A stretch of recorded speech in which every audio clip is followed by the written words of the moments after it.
Salut à tous, alors aujourd'hui je vais vous expliquer comment exploiter au mieux ChatGPT. Qu'est-ce qu'on peut faire avec ChatGPT, comment l'utiliser et comment en tirer le meilleur parti. Faire en sorte d'obtenir les meilleures réponses à nos demandes. Je vais vous donner 5 astuces qui vont vous permettre d'augmenter vos performances avec ChatGPT. Mais je vais aussi vous parler de ses limites car oui, il y en a. On voit tout ça juste après le générique.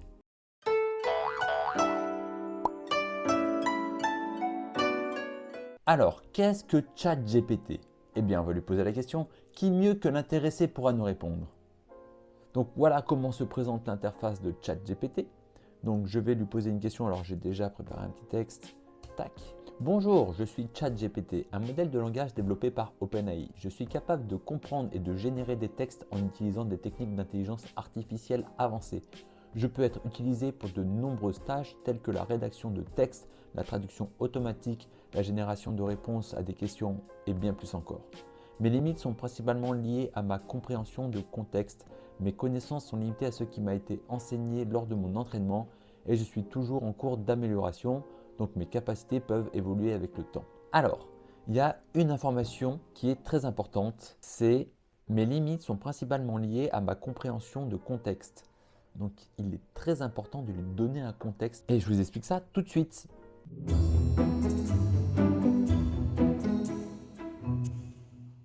Donc on va faire un test. Je vais prendre 2 sessions de ChatGPT. Donc là, je vais lui demander d'écrire une lettre de motivation pour un emploi en tant que vendeur immobilier. Sur l'un, je vais lui demander écris-moi une lettre de motivation pour vendeur immobilier. Et de l'autre côté, je vais lui demander de m'écrire une lettre de motivation, mais je vais lui donner un contexte. Peux-tu écrire une lettre de motivation pour un emploi en tant que vendeur immobilier? J'ai un master en droit de l'immobilier depuis 2019. Je souhaite faire une candidature spontanée auprès d'agences immobilières en tant que vendeur immobilier. J'ai travaillé pendant 3 ans chez Dupont et Dupont Immobilier à Nice. J'ai toujours réalisé les meilleurs résultats de l'agence. Pour des raisons personnelles, je vais déménager en Haute-Savoie et je cherche un emploi dans ce secteur que je connais très bien car j'y suis né et y est resté pendant 20 ans. Peux-tu me rédiger une lettre de motivation? Go! On va le laisser terminer et on va comparer les deux. Voilà, donc on va lire la première où j'ai juste mis écris-moi une lettre de motivation. Donc, je ne vais pas vous lire les 2 lettres en entière, ça serait trop long, mais je vais vous citer quelques extraits. Si vous voulez les lire, faites pause et prenez votre temps. Cher employeur, alors déjà ça commence mal, hein, on ne commence pas une lettre comme ça. Je vous écris pour postuler au poste de vendeur immobilier dans votre entreprise. Personnellement, j'aurais mis agence. Je suis passionné par le domaine de l'immobilier depuis de nombreuses années. J'ai plusieurs années d'expérience dans la vente ayant travaillé dans diverses industries. J'ai également une formation en immobilier, ce qui me donne une bonne connaissance des règles et des lois en vigueur dans ce domaine.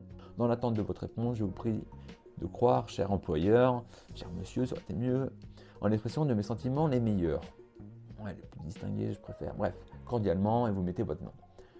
Donc, c'est bateau, hein, d'accord, ça fait le taf. Il faut juste modifier, hein. Franchement, il faut repasser derrière, hein. Entreprise, on va remplacer par agence. Il s'avance sur certaines choses dont il n'a pas connaissance, donc j'ai plusieurs années d'expérience, ça se trouve, vous sortez de cours, donc attention, il faut bien repasser derrière.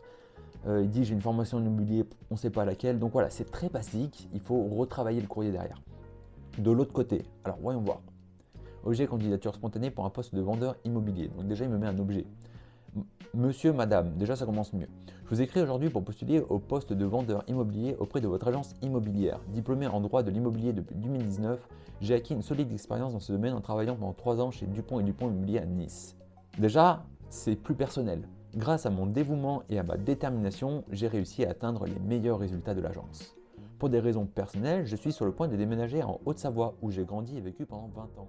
En espérant que ma candidature retiendra votre attention, je vous remercie par avance de l'intérêt que vous porterez à ma candidature. Je suis disponible pour un entretien à votre convenance. Veuillez agréer monsieur, madame, moi j'aurais mis madame, monsieur, hein, l'expression de mes sentiments les meilleurs. Pareil, sentiments un peu distingués, bon, au goût de chacun. Cordialement, votre nom. Et là, la lettre, il n'y a plus grand chose à toucher, hein. Il y a vraiment tout ce qu'il faut pour une lettre. Je ne suis pas expert en lettres de motivation, mais voilà, les informations sont correctes, il s'est bien mis dans le contexte, elle est mieux que l'autre. Donc en prenant 2 minutes de plus pour lui donner un contexte, il vous sort une réponse de meilleure qualité. Et ça marche pour tout. Vous voulez envoyer un courrier à un client, et bien dites-lui tu es responsable du service après-vente tu dois envoyer un courrier à un client concernant tel ou tel truc, et ben il va le faire, il va se mettre dans la peau du responsable de service après-vente. Et vous pouvez faire ça pour plein de choses, donc mettez-le dans le contexte, invitez-le à prendre la peau du personnage. Donc je vous invite vraiment à essayer. Et en fait, ça va vous permettre d'avancer beaucoup plus vite, de vous faire un peu les tâches ingrates.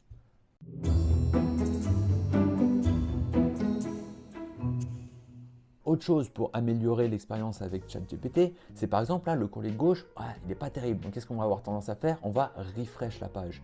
Surtout pas, surtout pas. Vous savez que ChatGPT, c'est comme si c'était une personne en face de vous et il aime bien les contextes. Donc on va reprendre ça et on va lui demander de corriger. Donc déjà, peux-tu utiliser le mot agence au lieu d'entreprise et spécifier que j'ai un master en droit immobilier depuis 2019? Donc déjà, il a corrigé au poste de vendeur immobilier dans votre agence. En outre, je suis titulaire d'un master en droit immobilier depuis 2019. Et en fait, si on lui demande de corriger le texte, il sera beaucoup plus pertinent dans ses réponses. N'actualisez pas la page, ne fermez pas votre page. Utilisez la même page et continuez en lui demandant de modifier le texte. Peux-tu mettre madame, monsieur à la place d'employeur? Et là, il va refaire la phrase. Et voilà, madame, monsieur, je vous écris. Et voilà. Donc, c'est plus intéressant de garder toujours un fil conducteur à la conversation.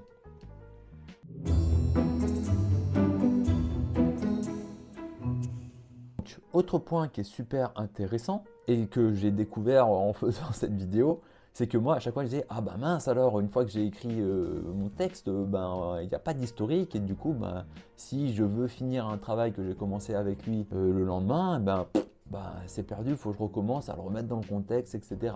Et en fait, j'ai remarqué qu'à gauche, là, il y a toute une liste. En fait, c'est l'historique de mes conversations avec ChatGPT parce qu'en fait, il faut se connecter avec une adresse mail et en fait, il retient, c'est cool. Donc voilà, je vais reprendre une de mes anciennes conversations avec lui et en fait, je lui ai dit que j'aidais des développeurs à détecter des bugs et du coup, j'avais besoin qu'ils m'identifient et me numérotent les bugs que des joueurs ont relatés sur Discord et s'ils pouvaient me les traduire. Pour la faire simple, comme vous le savez, je suis censé compiler les retours des utilisateurs sur le jeu Alpha League Racing. C'est ma mission. Et là, j'avais compilé les feedbacks du Google Form, mais du coup, il fallait que j'aille sur Discord et que j'aille récupérer toutes les infos des joueurs depuis le lancement de l'app. Et effectivement, il y avait 3 tonnes à lire et c'est en anglais. Et voilà. Donc du coup, qu'est-ce que j'ai fait? J'ai copié-collé le texte ici et je lui ai demandé. Et là, il me dit, il n'y a pas de bug évident dans cette conversation. J'ai continué, parce qu'en fait, si on lui colle un trop gros pavé, c'est pas possible. Donc, j'ai collé morceau par morceau. Et là, il me dit, il y a un bug d'affichage, ou il y a une confusion sur comment le facteur de gain affecte les points d'expérience. Et voilà, il me résume à chaque fois, et en fait, il m'a aidé à avancer beaucoup plus vite. Et toutes les semaines, je vais donc utiliser cette session pour continuer à travailler avec ChatGPT sur ce sujet. Donc si vous n'avez pas le temps de finir un projet le jour même, c'est pas grave. En reprenant la session, vous pourrez continuer. Et dans la même optique, vous pouvez créer différentes sessions avec différents profils que vous pourrez utiliser pour vous aider. Créer une session où ChatGPT est un assistant développeur, une autre où il est prof de mathématiques, ou encore une autre où il est créateur de contenu. Et l'avantage, c'est qu'on peut lui apprendre plein de trucs et il pourra ensuite les utiliser, mais sur la même session. Je m'explique. Ce que vous allez lui dire reste entre vous et lui. Et une personne qui utiliserait ChatGPT ne pourra pas avoir accès à ce que vous lui avez appris. Par contre, vous, sur une même session, vous pouvez lui apprendre des trucs. Ça peut être de la prise de notes, comme certaines infos que vous aimeriez qu'il stocke pour qu'il les réutilise plus tard. J'ai fait un test et comme vous pouvez le voir, il a retenu ce que je lui ai dit. Lors de mon test, je lui avais demandé qui avait gagné la dernière Coupe du Monde de football. Et je savais très bien qu'il allait me répondre que c'était la France lors du Mondial de 2018. Donc je l'ai corrigé et je lui ai donné l'info que désormais c'était l'Argentine lors de la Coupe du Monde de 2022 au Qatar. Et quand je lui ai redemandé qui était le vainqueur de la dernière édition, il m'a répondu l'Argentine.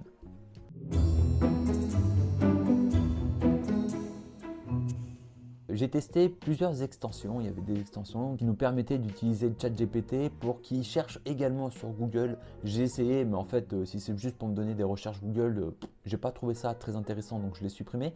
Par contre, j'en ai trouvé une qui est assez sympa. C'est Merlin. Donc vous pouvez télécharger l'extension. Et en fait, comment ça marche? Par exemple, je suis sur un site web et là, je vois ce texte. Il suffit juste de faire CTRL-M, j'ai une petite fenêtre qui s'ouvre et je vais demander « Peux-tu me traduire ce texte en français ?» Et en fait, il va utiliser ChatGPT pour le faire. Et je trouve ça beaucoup plus pratique que Google Traduction qui vous ouvre une nouvelle fenêtre, etc. Je peux même lui demander de me le traduire en espagnol. Je peux même lui demander peux-tu me faire un résumé en une phrase? en une phrase. Donc cet outil est vraiment intéressant. Je viens tout juste de le découvrir, donc il faut que j'apprenne à le maîtriser. Mais voilà, je vous le présente. Je pense qu'il peut vous être utile.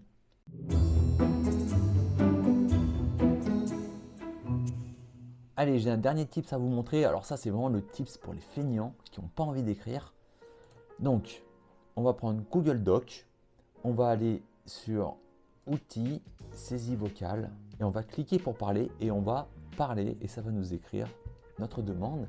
Donc, tu es créateur de contenu sur YouTube. Fais-moi une intro pour présenter 5 tips pour mieux utiliser ChatGPT. Donc, on copie-colle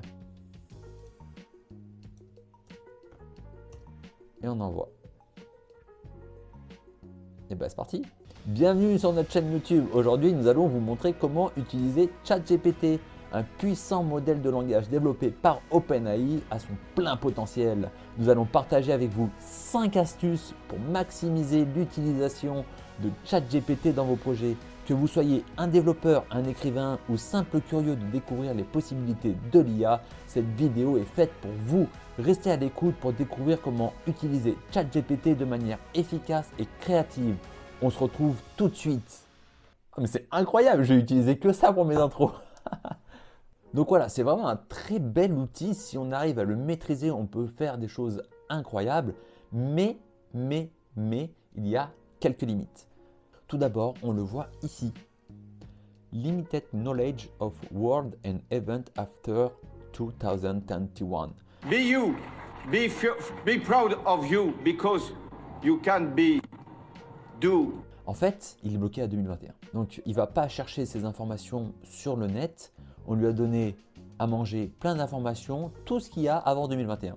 Donc, si on lui demande qui a gagné la dernière Coupe du Monde, qui va nous répondre, la dernière Coupe du Monde de football a eu lieu en 2018 en Russie. La France a remporté la compétition en battant la Croatie 4-2 lors de la finale.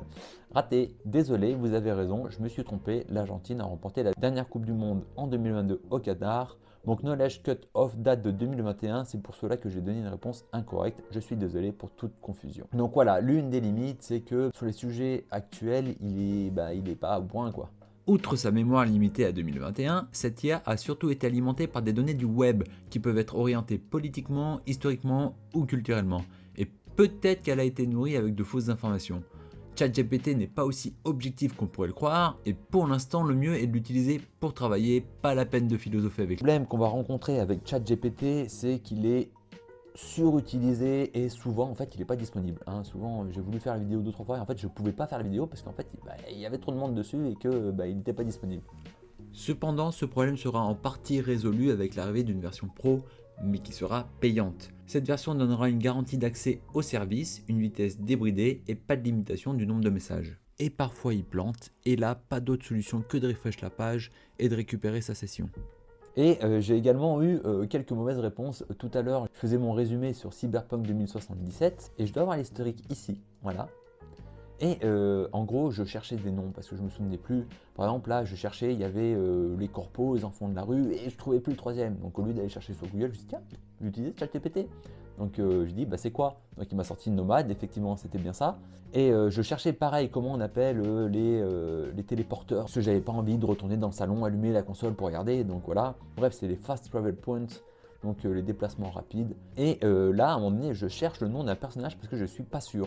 Donc je demande comment s'appelle la barwoman de l'Afterlife, donc c'est un bar, avec qui on fait des quêtes pour des courses de voitures. Et là, il me répond, dans Cyberpunk 2077, la barwoman de l'Afterlife, avec laquelle vous faites des quêtes pour des courses de voitures, s'appelle Lizzie Wizzy. Là, je dis, mais non, pas du tout, c'est pas ça.